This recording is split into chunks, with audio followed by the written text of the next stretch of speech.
Governu se hasai komunidade nebe afetadu, husi alargamentu Aeroportu Internasionál Prezidente Nicolau Lobato Comoro e loron fulan.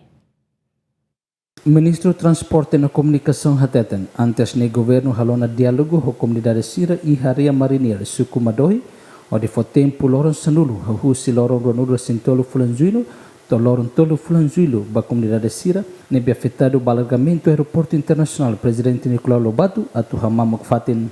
Ho tempo loron sanulu ne, governo aumenta tan loron lima basira, atu hamamok fatin, mas que komunidade balu lamenta ho decisão governo nian.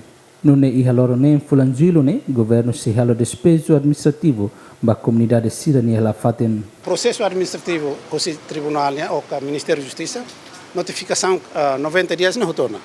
Foi em lá dia 23, sai notificação para ir 10 dias né. 10 dias plus 5 dias, 15 dias, nebe dia 6 de julho, atuação de terreno.